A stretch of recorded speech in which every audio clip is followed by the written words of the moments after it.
Ladies and gentlemen, please recognize the 2022 Union County 200 Club Medal of Valor Award recipients.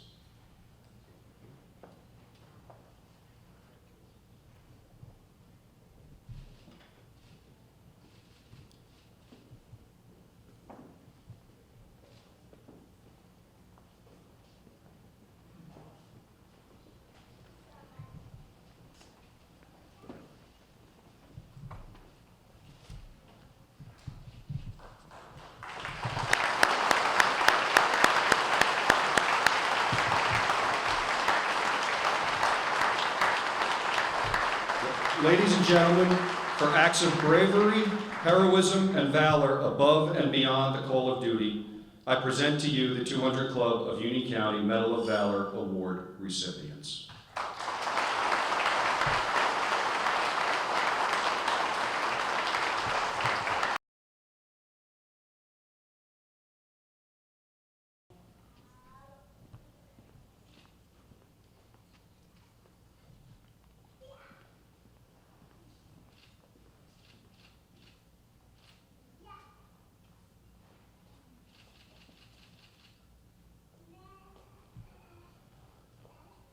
Firefighter Jamilian Chen.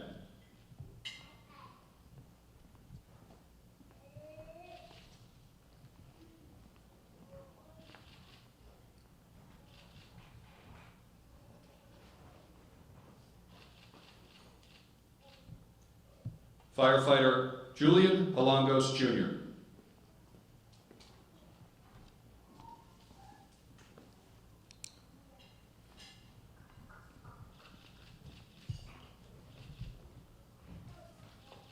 Firefighter Ryan Doherty.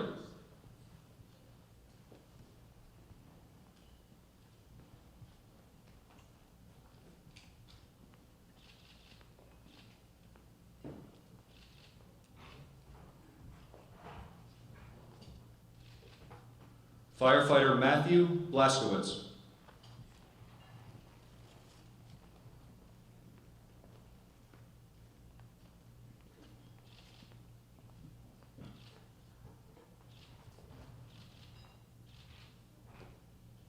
From the Elizabeth Police Department, Detective Alexander Gonzalez.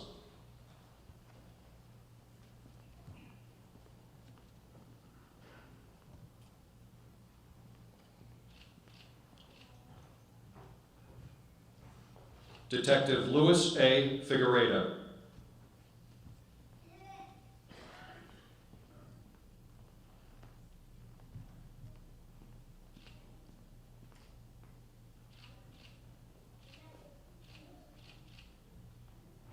Detective Rui S. Xavier.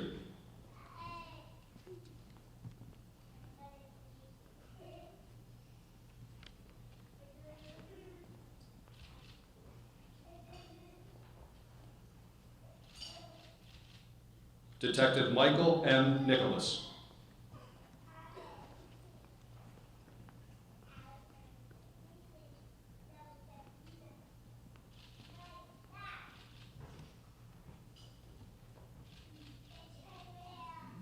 From the New Providence Police Department, Detective Nicholas Guerrero.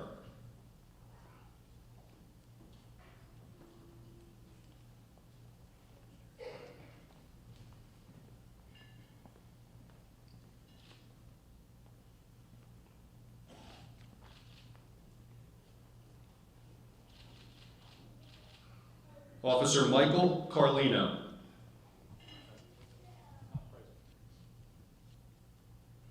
Michael couldn't be here today. His wife said he couldn't because she's having a baby. Officer Jeffrey Bruder.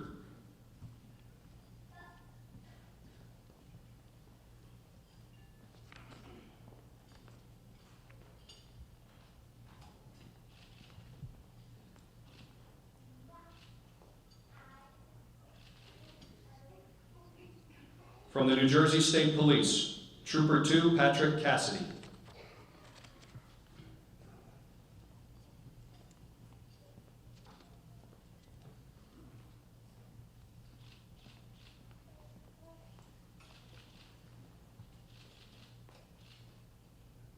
Trooper 1, Stephen Reifler.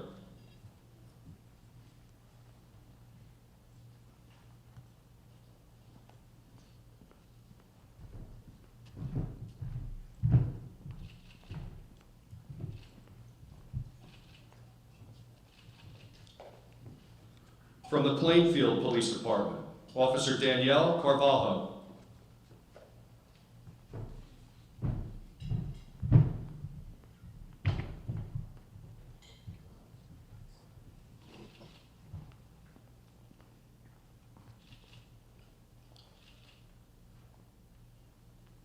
Lieutenant Christopher Sylvester.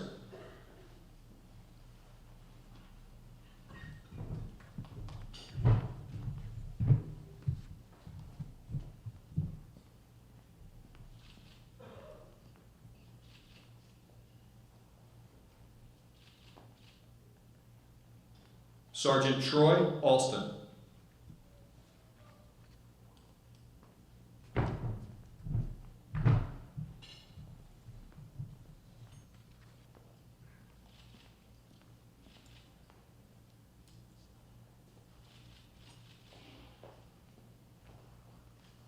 Lieutenant Ryan Westover from the Springfield Police Department.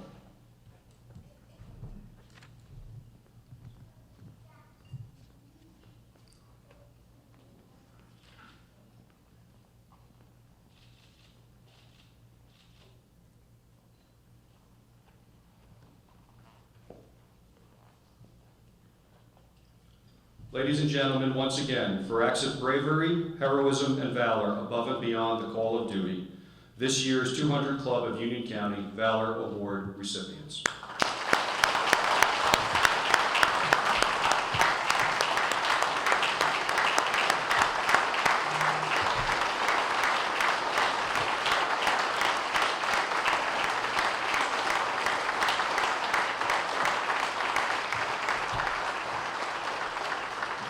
Please remain standing as I call Deacon Joe Caparasso, a longtime Elizabeth guide, born and raised, to present our invocation.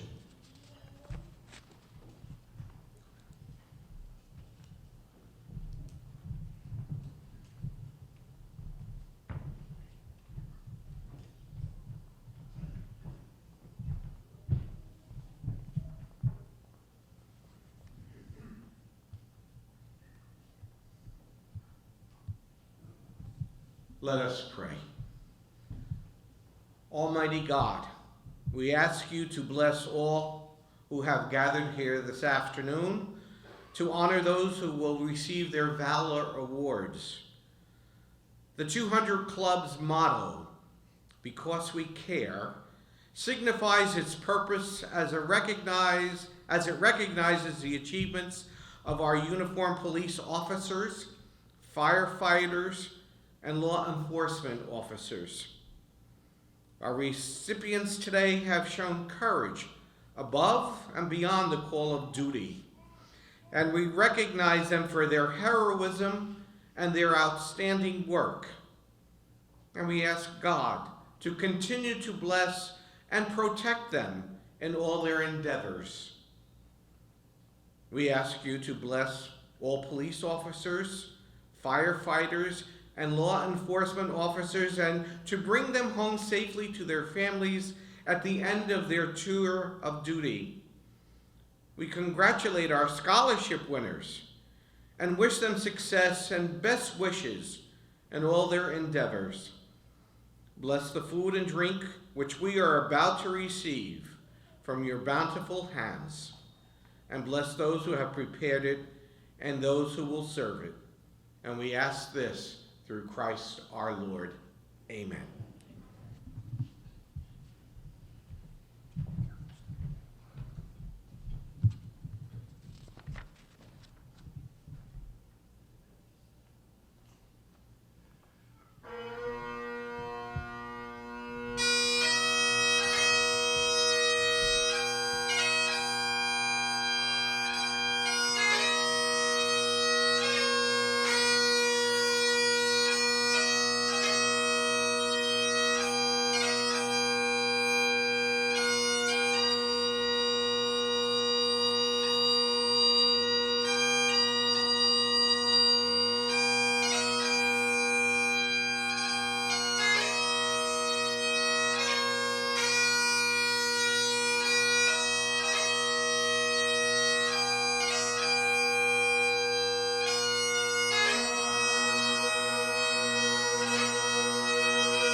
Honor guard, post the colors.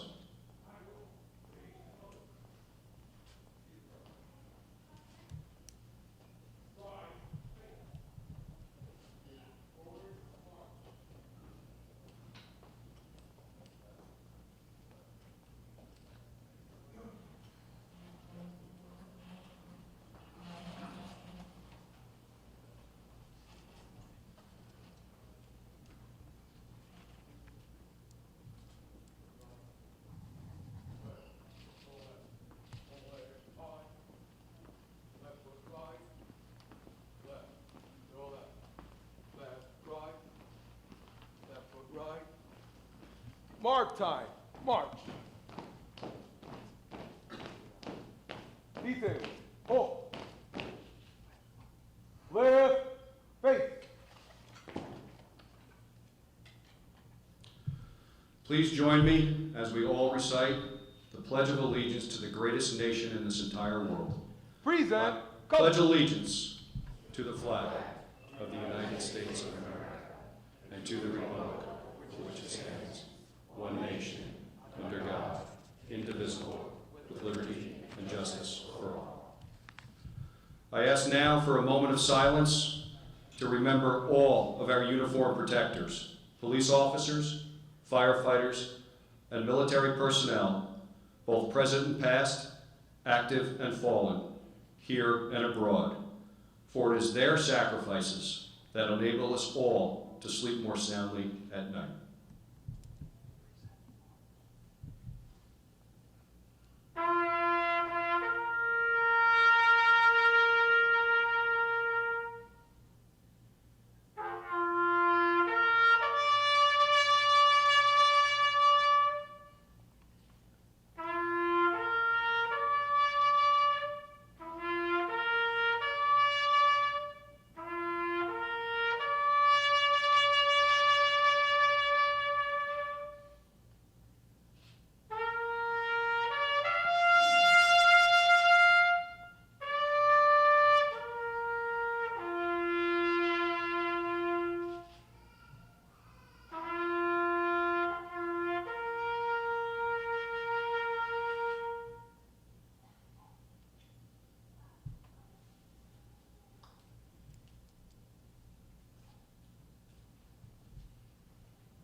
Order. Colors.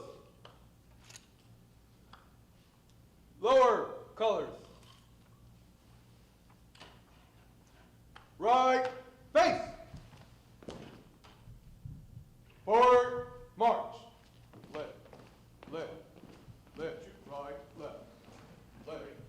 Left. Left. High. Go left foot high. Left. Left. You go dead. High. God bless America. All right.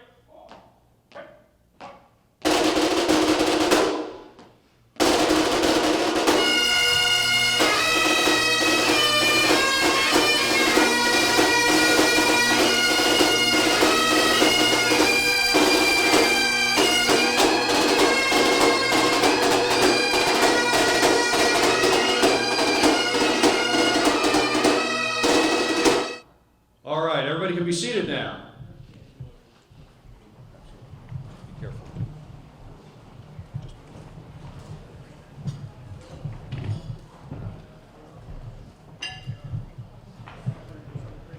Welcome and good afternoon to the 200 Club of Union County's 53rd Annual Valor Award Luncheon.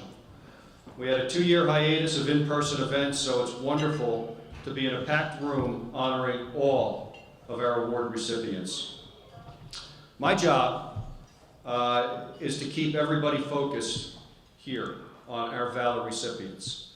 If nobody's at the podium, it's free game. Everybody have fun, talk, laugh, go to the bar. But if somebody is up here, please give the courtesy so that we can help celebrate and honor our Valor Award recipients today. So I'd like to take a moment to introduce to you some of the people who have taken time out of their schedule to be with us. in no particular order, and I'm going to forget somebody, so if I do forget somebody, just let me know at one of the breaks and we'll be sure to mention them. A source of pride and comfort to many, both on and off duty, Deacon Joe Caparasso. Our highest ranking law enforcement officer in the county, Prosecutor William A. Daniel.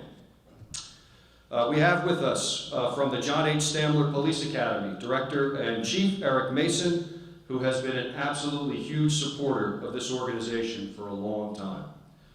We also have with us Union County Fire EMS Training Academy Director, Michael Tomich, and Deputy Chief Stephen Rule, a man who has spent the better part of his life in public service to Union County, Sheriff Peter Corvelli, a dedicated member of our organization who has a deep commitment to our uniform protectors, Union County 200 Club President George Wagenhofer. Special recognition to the law firm of Lindenbury, McCormick, and Estabrook and Cooper in Westfield, which consistently every year is a huge supporter of our organization. The late Ken Estabrook was a founding member of the Union County 200 Club, and the firm has been an absolute ardent supporter for almost 50 years. So a thank you to the firm for their many years of support. And of course, our special sponsors that have helped to make today very special for these Valor Award recipients. Autoland, Sanitation Truck Repair, PSE&G, Rubenstein, Berliner, and Shinrod, and D'Annunzio and Sons Incorporated. And of course, all of you for taking the time out of your day to come and help honor these fine men and women. We do right now have a special plaque presentation we would like to make. So bagpipes are a very honored tradition in the police and fire service, and they signify both celebration and mourning. I think it's an awesome sound. Gives you the chills every time you hear it. Our club has a tradition of starting our Valor program with the pipes marching in. And for 33 years, that tradition has been led by Piper Matt Glacken. Matt is a retired police officer from Elizabeth and himself a 200 Club Valor Award recipient in 1991. Dan Geddes, one of our board members, and himself a retired Elizabeth police officer, pointed this out to us and suggested that we honor Matt. The board wholeheartedly agreed. So I'd like to ask Matt to please come forward, and Dan, would you also please come up? The plaque reads, "The 200 Club of Union County presents an honorary life membership to retired Sergeant Matthew Glacken. This honorary life membership is presented with deep appreciation by the Board of Trustees, executive officers, and the entire membership of the 200 Club of Union County. We recognize the many years of service and dedicated attention you have provided to our Union County community and appreciate your efforts in the noble work you perform on a daily basis." Thank you, Matt.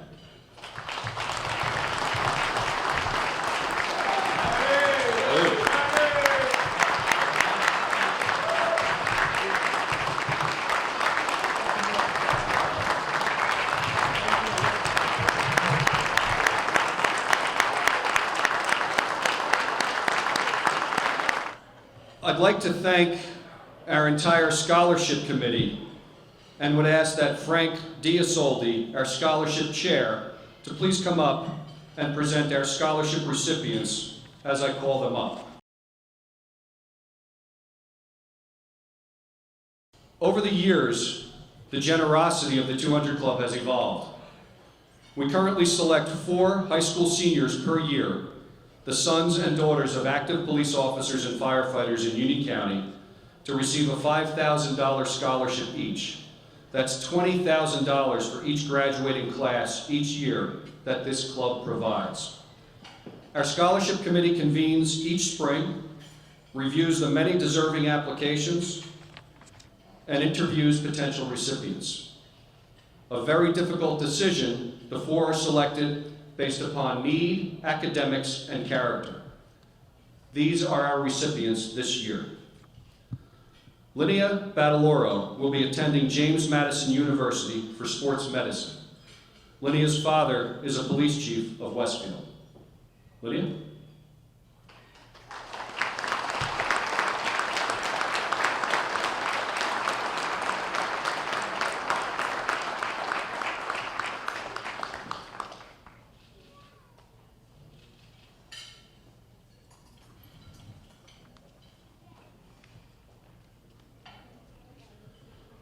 Casey Hora will be attending Elon University for elementary education. Casey's father is a lieutenant in the Union County Sheriff's Office.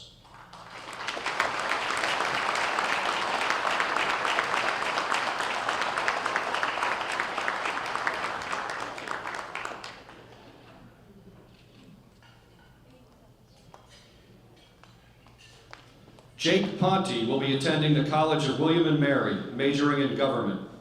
Jake's father is a lieutenant for the New Jersey State Police.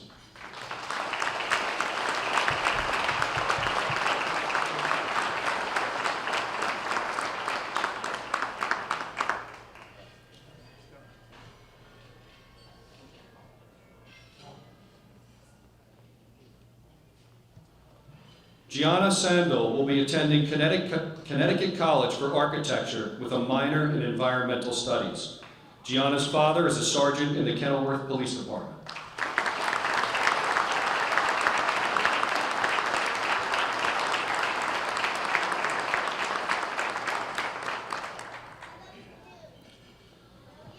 Ladies and gentlemen, our 2022 academic scholarship recipients, students of the class of 2026. William A. Daniel is the prosecutor for Union County, serving as the county's chief law enforcement officer, overseeing a staff of over 250 people. Before his appointment, Prosecutor Daniel served as a New Jersey Superior Court judge for 18 years, was presiding judge of the municipal court in the city of Linden and in the borough of Roselle. He also served as the municipal prosecutor in Linden. He is no stranger to the Union County Prosecutor's Office, having served in the office as an assistant prosecutor and as a criminal investigator. His early career, he worked as a Customs Patrol officer in New York. Prosecutor Daniel is a graduate of John Jay College of Criminal Justice and Seton Hall University School of Law. The prosecutor has been a member of the New Jersey and Union County Bar Association since 1983, including a term as president. William Daniel is a lifelong resident of the city of Linden, where he lives with his wife, Patricia. Please welcome Prosecutor William Daniel.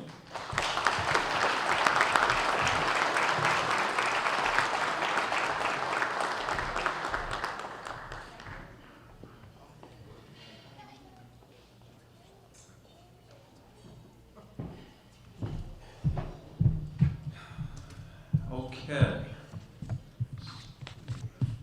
Let me take over the podium here for a second.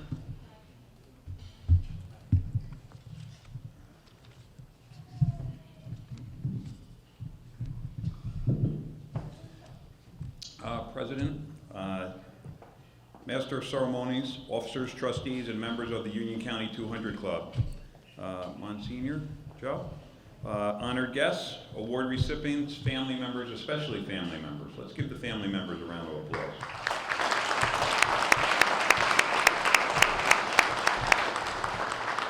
To all of you here today, it's an honor. It's a great honor to be here today at this podium, at this gathering, this 53rd annual 200 Club Valor Awards Luncheon. Now, before we get started, I wanted to do something that I think is appropriate. I'll find out in a second. I've been thinking about this for the last week, and in my administration, the administration, Union County Prosecutor's Office, where I've been fortunate enough to serve since July of last year, we emphasize teamwork. There's no I, it's all team. It's all about team. 250 people working together as a team. You have a great team, you have a great product. So I wanted to, as the team representative, ask that all active and retired police and firemen please stand, because we, the rest of the team here, want to say something to you. So please stand, all active and retired police and firemen, please stand right where you are, and that includes our distinguished recipients here. I think nobody retired yet, right? Okay, for the rest of you who are present, would you kindly just repeat after me? We thank you from the bottom of our hearts for your ongoing public service to our communities, state, and this great nation. We wish you and your families lives filled with excellent health and peace. Thank you. You can be seated. Thank you. Thank you, everyone.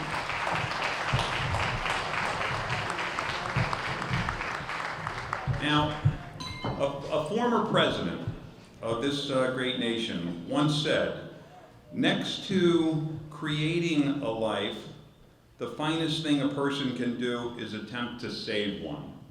And our Valor recipients being recognized here today are emblematic of this president's message. They truly reflect the virtues described in the 200 Club's mission. They are officers who have put their lives on the line for our protection, the protection of others, more often than not, in the great majority of the cases, protection of complete strangers for the betterment of our lives collectively. Now, I can't imagine a happier occasion or an occasion charged with more emotion than when we gather to honor heroes such as the men and women being recognized here today. But you know, what is a hero? Often we hear this word thrown around so many times. It's sometimes discouraging when you're watching movies, animated movies, and there's heroes in every sport. We're not talking about those types of heroes. We're talking about heroes that are dedicated public servants in our communities. Now, the textbook definition might read something like a person of great courage or nobility of purpose, someone who's admired for his or her actions, having risked or sacrificed their life to save others. Now, that's okay, but there's a lot more to it than that. And the recipients that are here today, the recipients of these Valor Awards, epitomize the definition of heroism that we here in this law enforcement family and in the community have come to know. Now, we'll watch them. We watched them as they had the Valor medals placed around their necks. We appreciate what they did, but we may never actually understand what they did. They're here because they distinguish themselves as individuals in a profession that demands the highest levels of training, teamwork, compassion, and yes, courage. Firefighters and police officers are by their very job heroes. They typically don't sign up for their duties with any specific acts of bravery in mind, but rather knowing that circumstances could demand any given form of bravery on any given day. That's what makes them heroes. Police officers and firefighters certainly meet this definition of hero that we are talking about here today. I don't think anyone in this room would doubt the courage it takes to run inside a burning building, to rescue people in a raging torrent of floodwaters, to pursue armed assailants, to come upon a motor vehicle accident and save someone's life, to attempt to save someone's life. These are the types of issues that these heroes here today confront during the course of their normal duties. That's what they do for a living. That's what they are. That's the special quality. You know it when you see it. You know when you hear about it. It's very, very tough to define specifically. Now, together they have certain traits. We know certain traits these individuals have. They have a commitment, a public commitment to protect and serve. They have traits of valor necessary to perform these duties. We all know, you've probably heard this, but they have the ability to run toward danger when we're running away from danger so that we are safe. Interesting, where do these people come from? They come from all walks of life. They appear to be no different than anyone else present here today. Anybody else we might meet. They bring their little kids, their kids to Little League. They bring their daughters and sons to school events. They go on vacations. They might even coach a team. They could be the guy or girl next door. I'll take one of those beers, please. Some of them bear physical scars. Like their counterparts in police service, many of these firefighters bear emotional scars that don't show. Both police and firefighters are forced to see things that people aren't meant to see.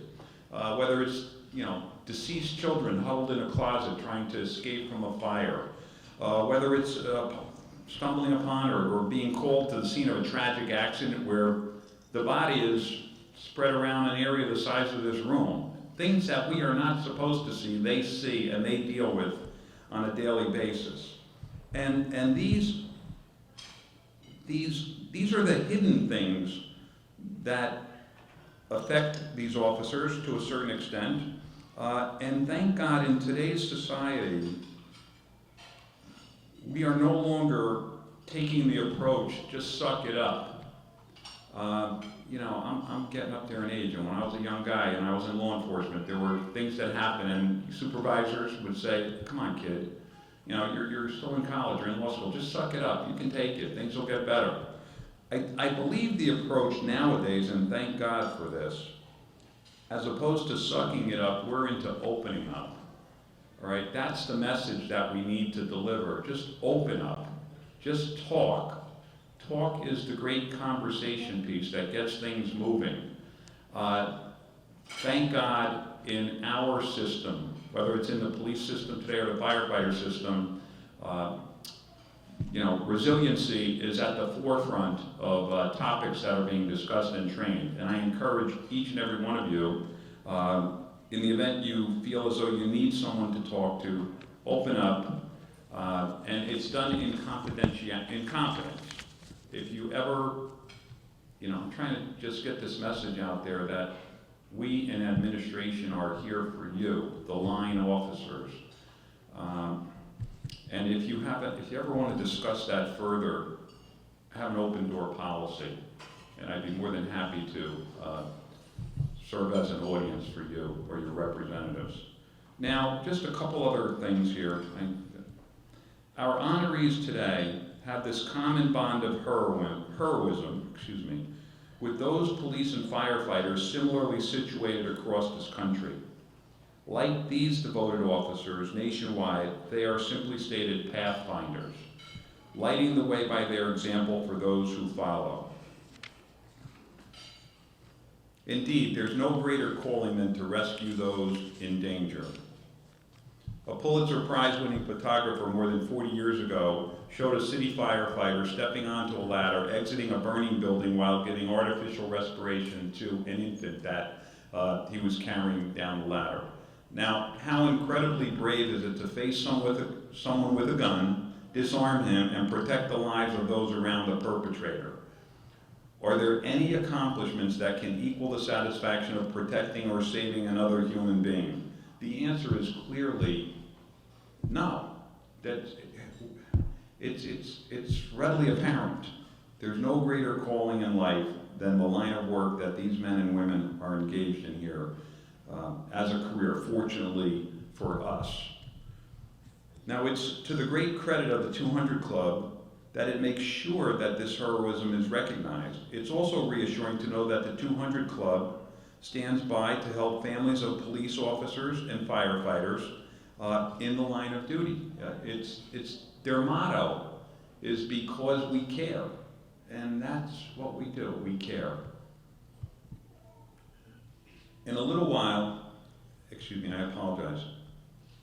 It's reassuring to know that this club stands by and is concerned with the welfare of over 3,000 men and women in this county who serve, who in this line of work, who put their lives on the line every day for our protection. As we listen to the account of each service member's bravery and watch the medals that were presented embraced around their neck, let's remember that in police and fire stations throughout our county, another class of heroes in waiting is on duty, eventually fielding the call that will be their moment of truth. We can rest well, ladies and gentlemen, confident in knowing that they will be up to the challenge. Again, thank you to the 200 Club for this honor that you bestowed on the Office of the Union County Prosecutor. today. Also, and let's end it on this, congratulations to those scholarship recipients. You've earned it. I wish you the best in your career, and good luck, and congratulations to your family. I'm repeating myself to a certain extent, but it deserves repeating. Thank you to the families for the support that you provide to your spouses, enabling them to effectively serve as our protectors in this society. Keep in mind also, starting next week is National Peace Officers Week. I've been trying to read up more on this. I think on the 15th, May 15th is National Peace Officers Memorial Day, and there are events taking place throughout the week. Thank you very much. Have a great remainder of your day. Thank you.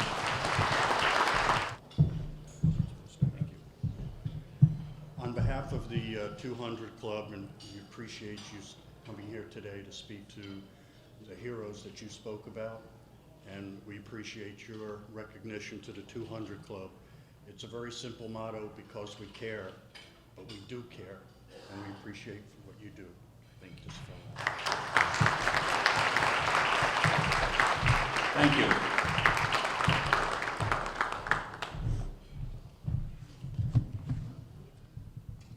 Split seconds and instant decisions separate acts of valor and heroism from tragedy and mourning.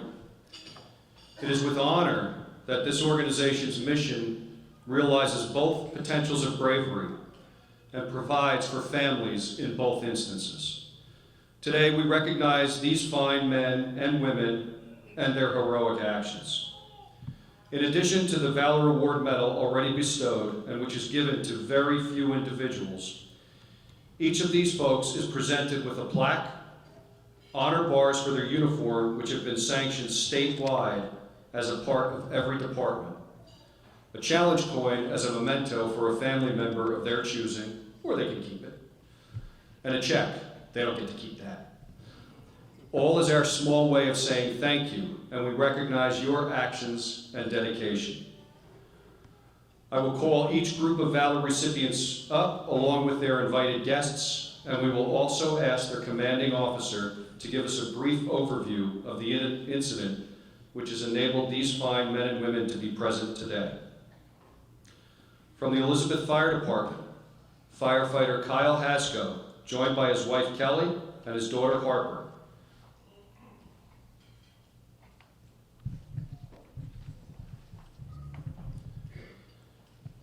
Just as an FYI, Captain Gary Hasko is a recipient in 2018. Is that your dad? Cousin? Okay. Also from Elizabeth Fire, firefighter Jamilian Chen, joined by his fiancée Sarah. Firefighter Julian Halongos Jr., joined by his girlfriend Francine, his mother Gwen, and his father Julian Halongos Sr., himself a 1975 Valor Award recipient. Firefighter Ryan Doherty, joined by his wife Dana, his mother Phyllis, and his father Robert. Firefighter Matthew Blaskowitz, joined by his fiancée Valerie. And Deputy Chief Sal Baracco, who I grew up with, will you please come forward and detail these events?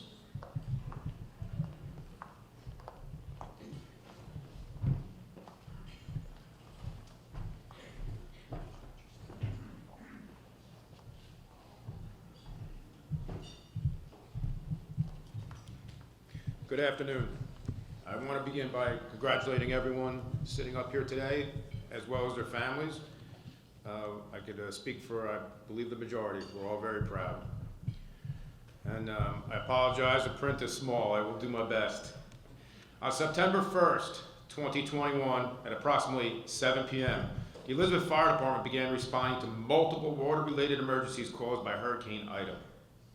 Ida brought up to 10 inches of rainfall to the city in a short period of time, overflowing the Elizabeth River and forcing many residents out of their homes.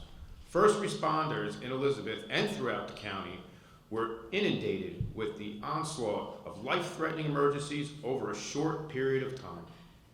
While floodwaters rapidly rose throughout the city, multiple rescues utilizing boats, flotation devices, and swift water gear were underway. Multiple rescue teams conducted dozens of civilian rescues and those trapped in the rising and rapid moving water. Civilians were rescued from disabled motor vehicles, and others were found clinging to trees, fences, and other stationary devices. In fact, there were even people trapped in an elevator car as the elevator shaft began to rise with water. Firefighters Jamilian Chen and firefighter Kyle Haskell were assisting in boat rescues at an apartment complex on Irvington Avenue where multiple victims were in need of assistance.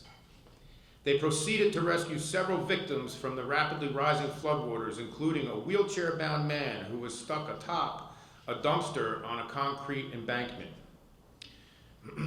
During a rescue, panicked occupants on the second floor alerted the firefighters that they could hear pounding on their floor with cries for help from the unit below.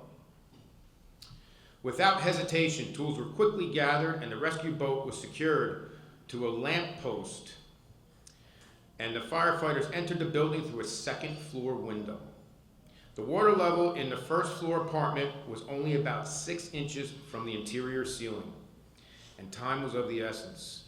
The firefighters, using a battery-operated saw and an axe, were able to breach through the floor below. They pulled up 2 elderly victims who had been waiting in their apartment for rescue when they became trapped in the high-rising flood waters. They were literally standing on their kitchen countertop to keep their heads above the water level, as close to the ceiling as they can get. The victims were banging on the ceiling, praying someone would hear them before the water took hold of the entire unit. Because of firefighter Jamilian Chen and firefighter Kyle Haskell's knowledge and professionalism, these 2 elderly victims were able to make it through the tragic night. Assisting in the rescue at the flooded apartment complex, firefighters Julian Halangos and Ryan Doherty were tasked with bringing an autistic child who was standing in a 3rd-story bedroom for safety. They were able to make entry through the window of an adjacent apartment and tried to breach the wall, but were unsuccessful due to the construction of that wall. With the water quickly rising, firefighter Halangos was finally within enough reach to gain access to the window of the apartment where the autistic child was waiting to be rescued. Because of their dedication in finding and rescuing the child, he was able to be safely reunited with his family. At approximately 12 a.m., while responding to an urgent request for manpower to fire headquarters, firefighter Matthew Blaskowitz became involved in an ongoing rescue of a woman who was trapped inside her vehicle under the bridge. The car was quickly filling with water and was almost to neck level. The rescue rope was not long enough to reach her, and the situation required immediate action. Firefighter Blaskowitz swam to the victim without thought for his own life. He was successfully able to remove her from the vehicle, secure her, and have her pulled to safety. I was personally on duty that evening along with Battalion Chief O'Gorman, who's also in the room. And I can't speak any higher for the regards of the actions of these gentlemen and every person that was on duty that evening. In the darkest moment of some of our careers, we saw some of the most horrific actions and brightest outcomes that we could have hoped for. I believe I speak for both myself, Chief O'Gorman, retired Chief McNamara, as well as Director Burns. We couldn't be any more proud of each of you and every single member of the Elizabeth Fire Department. Thank you. From the Elizabeth Police Department, Detective Alexander Gonzalez, joined by his girlfriend Victoria and his 2 daughters Mia and Zoe. Detective Luis Figueredo, joined by his father Antonio and his 2 sons Noah and Tobias. Detective Rui Xavier, joined by his mother Amelia and his father Mario. Detective Michael Nicholas, joined by his father Arthur. Would Chief Giacomo Sacca please come forward?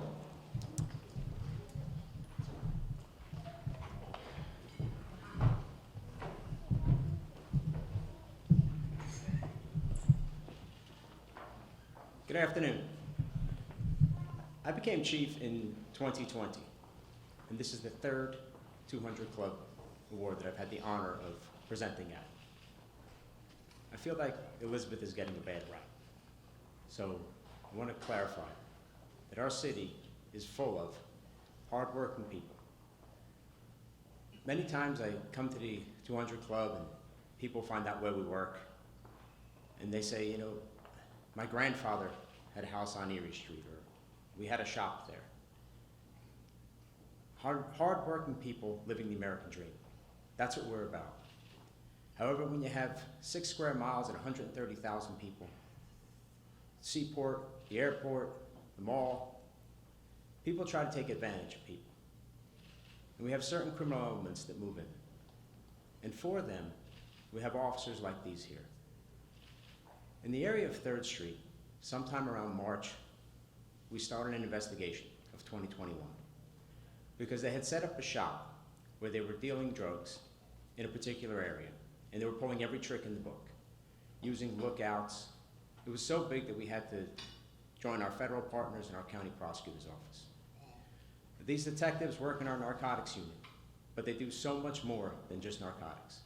What they focus on is crimes where narcotics is the root of it.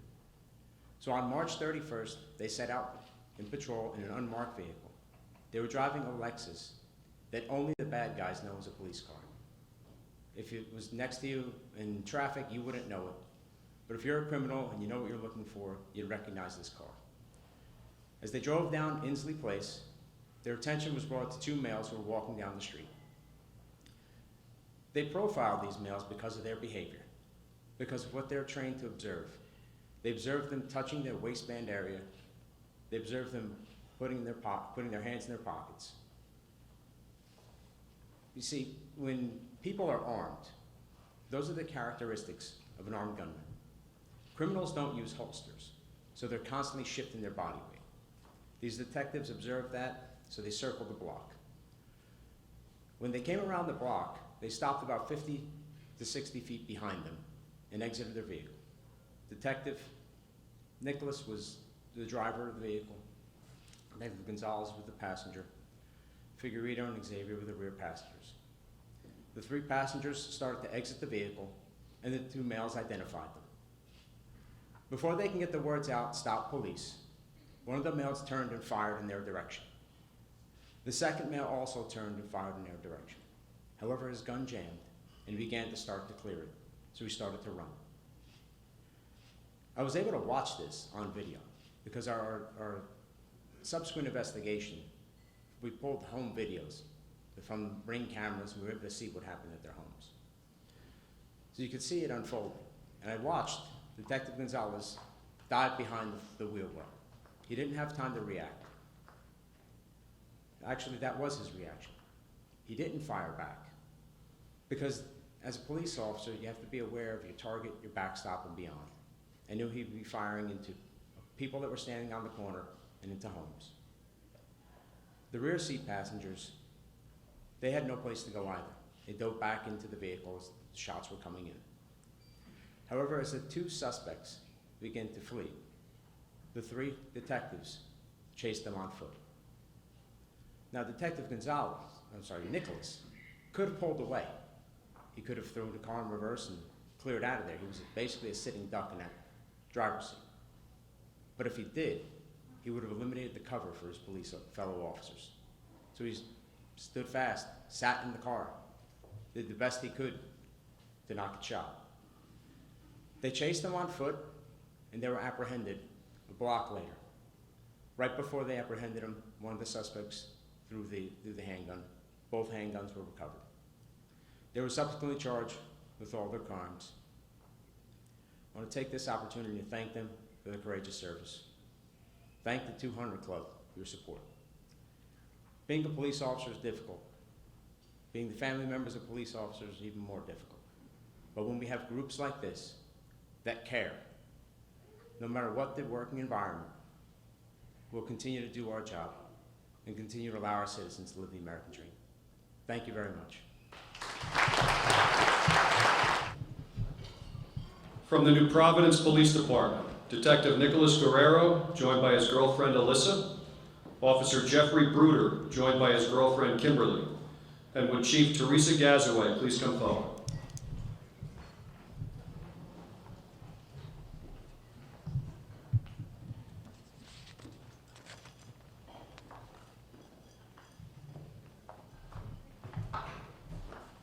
is a pleasure to be here today, and I want to thank the 200 Club for their work in recognizing the extraordinary acts of courage performed by everyday heroes. Throughout our careers, we are often asked if any of our officers have ever drawn their firearm, shot anyone, or used deadly force. Rarely are we asked about how many lives we have saved or even made a difference in.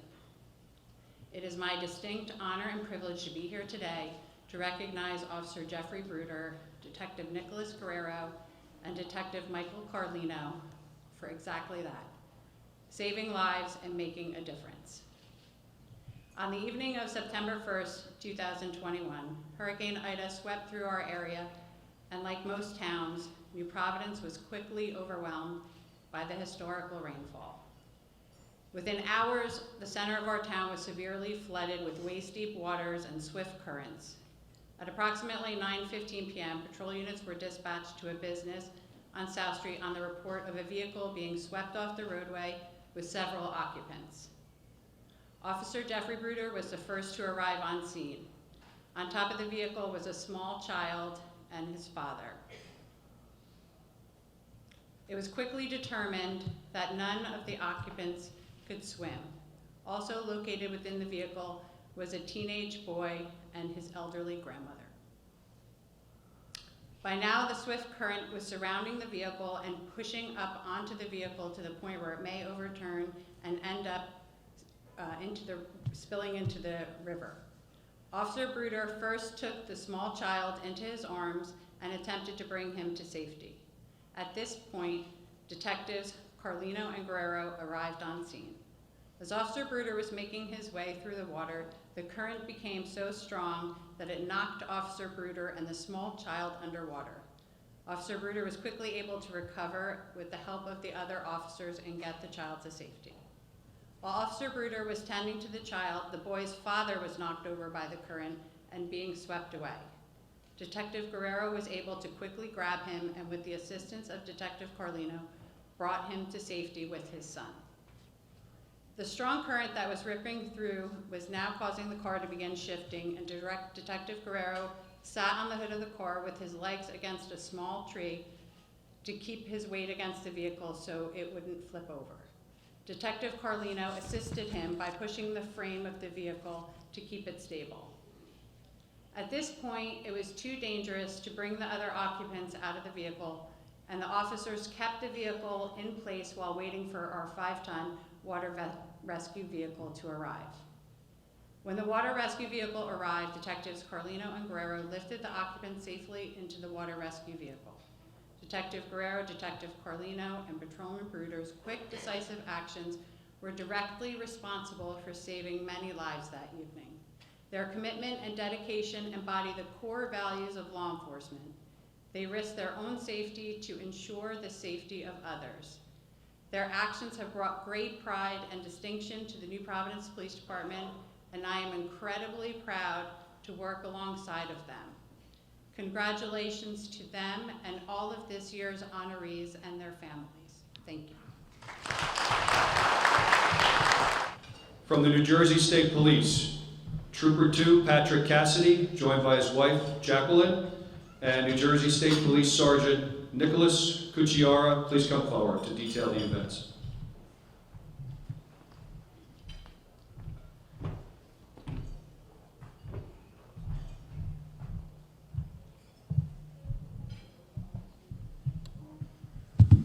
Good afternoon, everybody.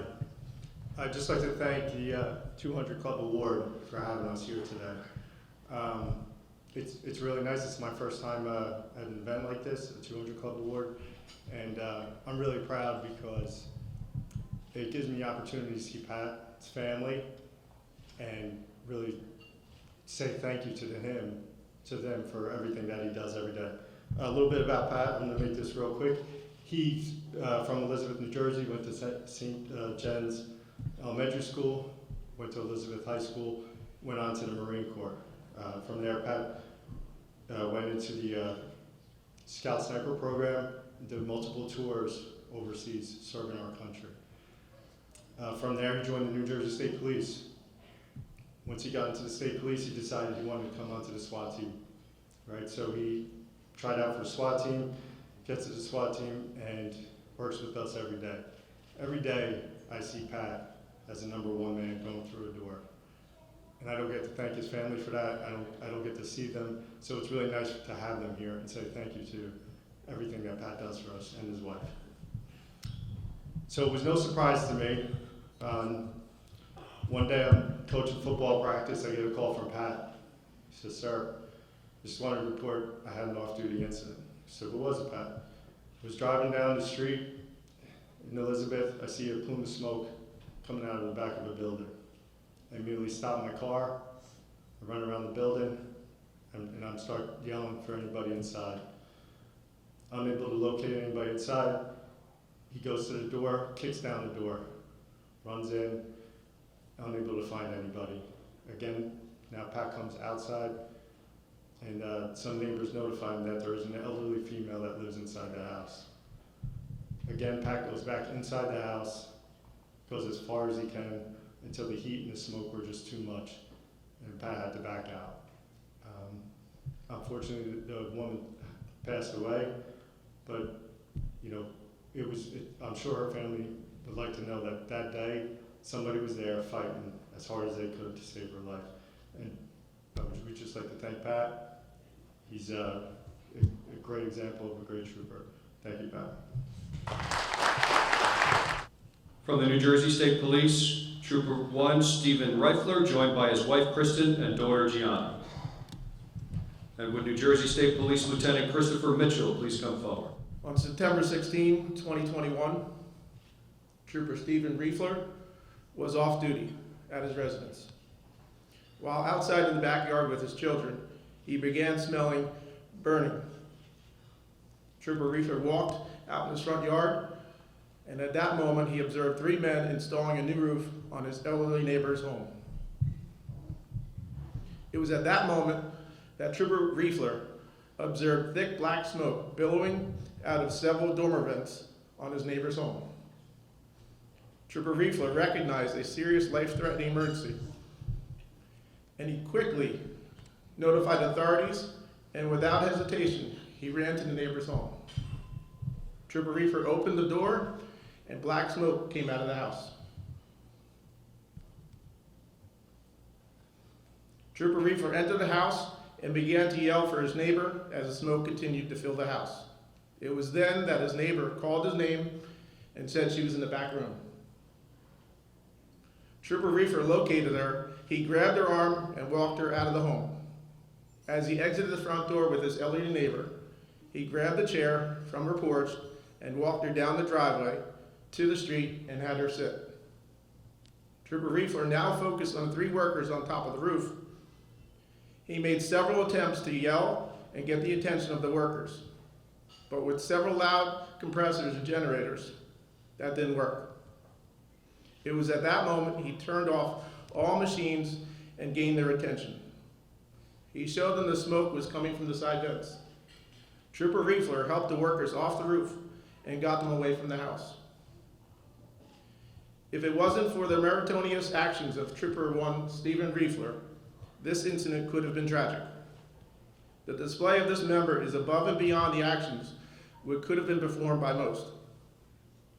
This quick thinking, resourcefulness, and the ability to utilize his years of experience and training are the epitome of distinguished service. Every member should aspire to act in such stressful situations as this. He not only upheld our core values that day, but most certainly raised the bar. Trooper Reifler. From the Plainfield Police Department, Officer Danielle Carvalho, joined by her husband, Lieutenant Nuno Carvalho.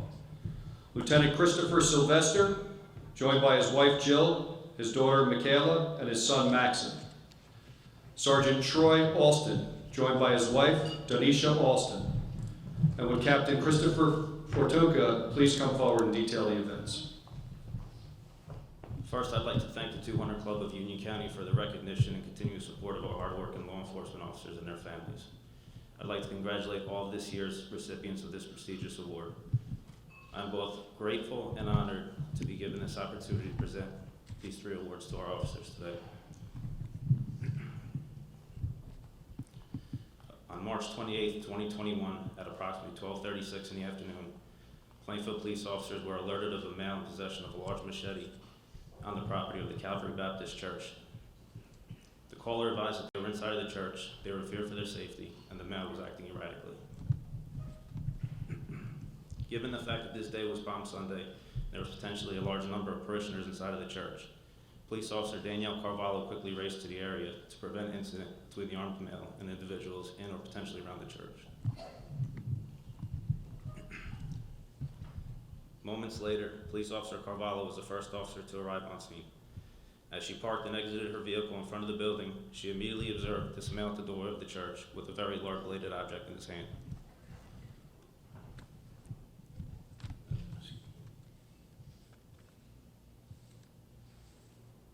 I'm sorry, it's small writing also. In the split second she had to think, police officer Carvalho knew she had to act immediately to preserve the life of the innocent inside of this church.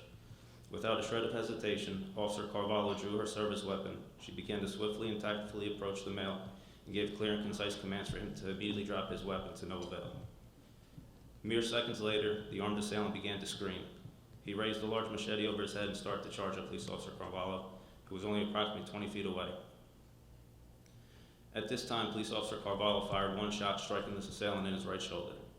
The male immediately stopped his advance. He maintained the possession and control of this weapon and was now piercingly staring at Officer Carvalho.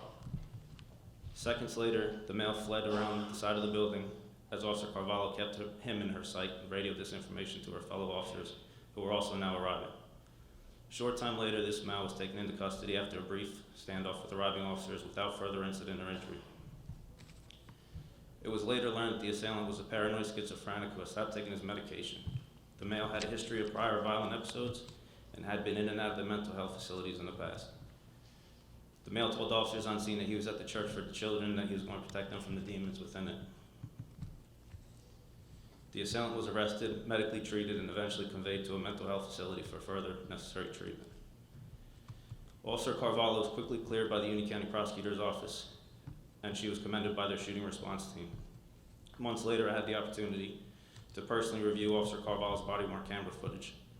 I have no doubt that her quick thinking, selflessness, training, experience, and brave actions on this day not only saved her from death or serious bodily injury, but also saved countless of other innocent lives.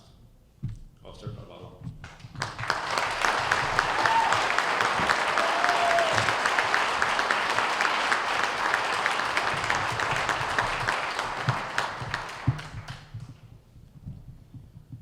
On April 10th of 2021 at 9:45 p.m., several units from the Plainfield Patrol Bureau responded to the Netherwood train station on a report of a male being held at gunpoint. Upon their arrival, they were confronted by a male in the train station parking lot. The male was in possession of a knife and was being held at gunpoint by a New Jersey Transit police officer. This male appeared to be experiencing a mental health crisis, was in a highly agitated state, and was refusing to comply with officers' commands to drop the knife and turn himself over to police custody. Due to the nature of the situation, on-scene units radioed for any officer equipped with a taser to respond to the scene for assistance.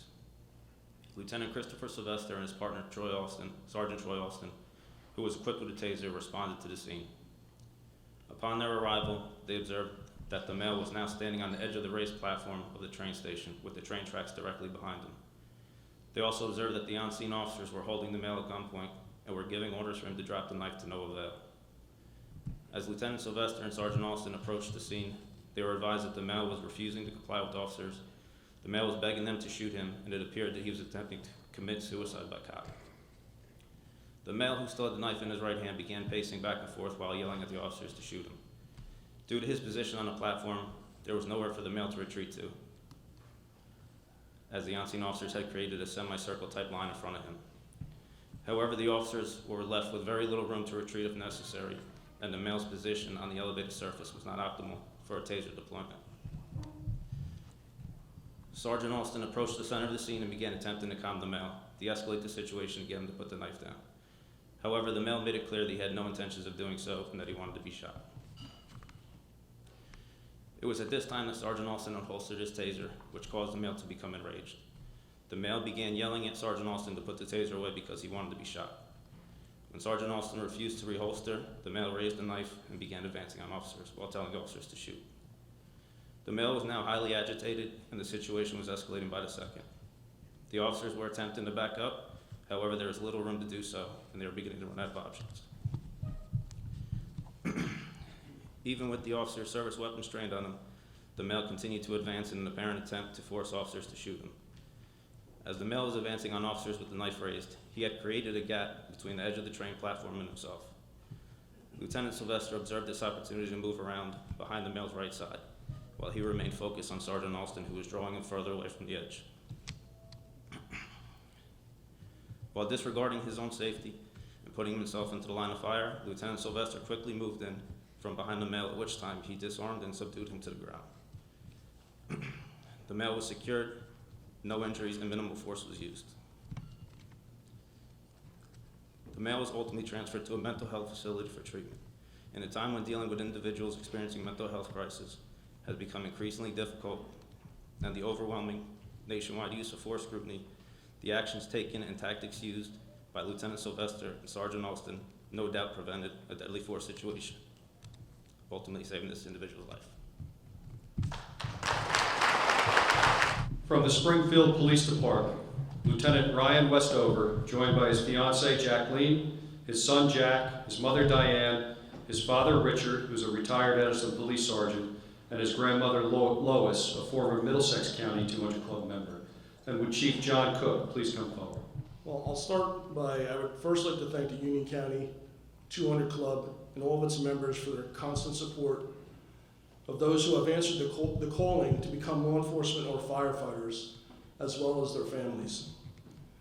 I would also like to congratulate all the recipients who are being honored here today.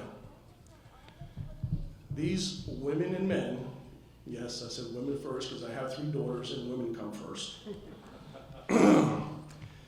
They exemplify the reason that we chose our professions, or rather, that the calling chose us. On March 11th, 2021, just prior to 0700 hours, 7 a.m., Lieutenant Ryan Westover was traveling north on Garden State Parkway on his way to work. As he was approaching the area of Old Bridge, he observed that traffic was slowing and he could see dark smoke rising ahead. As he approached the scene, he could see that a minivan had gone off the roadway onto the center median and had struck a tree head-on, causing the vehicle to catch fire. Lieutenant Westover immediately pulled over and ran to the scene at which 2 New Jersey State Troopers had also arrived. One trooper was attempting to put out the fire while the second was attempting to pry open the driver's door. Upon gaining entry through another door, Lieutenant Westover joined the second trooper inside the vehicle, attempting to remove the driver who was trapped in the driver's seat. The flames in the engine compartment were visible from the front cabin, were gaining in strength as they were approaching the main passenger compartment. The trooper and Lieutenant Westover were able to get the driver free and extracted her from the vehicle, moving the victim to a safe location away from the burning wreck. Lieutenant Westover stayed on scene with the victim, stabilizing her neck while trying to keep her calm until medical personnel arrived. After some time, the ambulance arrived and took control of the victim. The trooper thanked Lieutenant Westover for his assistance, and Lieutenant Westover then left the scene. I did not find out about this until days later, and from someone whom I knew who had happened to be driving by the scene and saw Lieutenant Westover, and then told me about it. Once I asked Ryan about it, he advised me of what had happened, that it was just no big deal, and one of those things that we sign up to take this job to, we sign up for this type of thing to help and protect and serve. Without regard for their own safety, the New Jersey State Trooper and Lieutenant Westover reacted without hesitation to save the helpless victim of a motor vehicle crash while the victim was afire, which was increasing in intensity. The victim had sustained serious injuries to her legs and upper body. I do not know the name of the trooper, but both he and Lieutenant Westover acted in a manner that is expected of those in our profession. Lieutenant Westover. Ladies and gentlemen, the 2022 200 Club Valor Award recipients.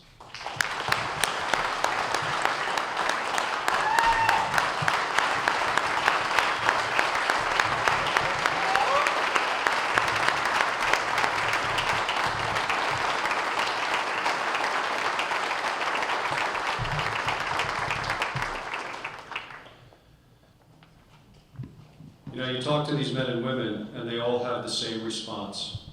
I was just doing my job. Well, thank God we have men and women who want to do those jobs.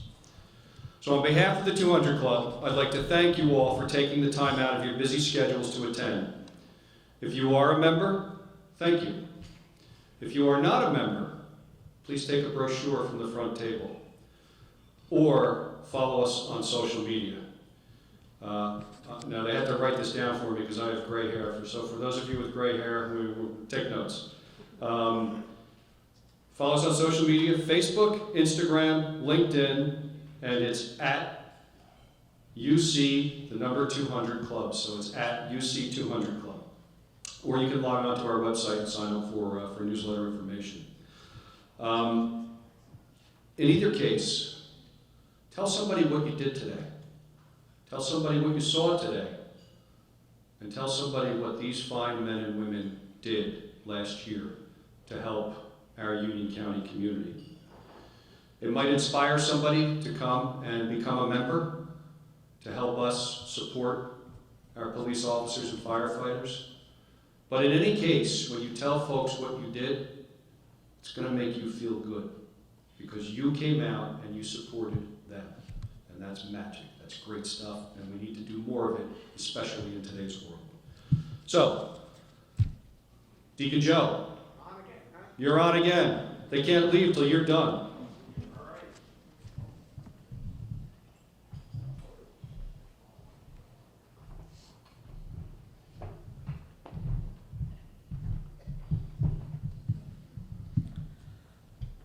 Almighty God, we praise you and give you thanks for your mercy and for your love.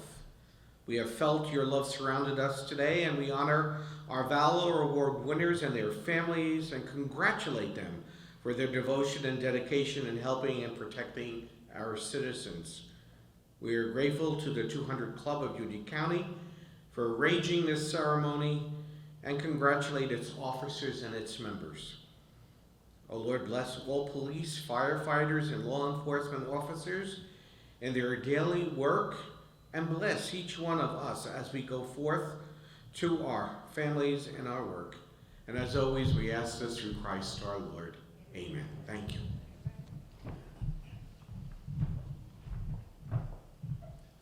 So again, thank you for coming. Safe travels home. God bless Union County, state of New Jersey, and this wonderful country, the United States of America. Good night. God bless you.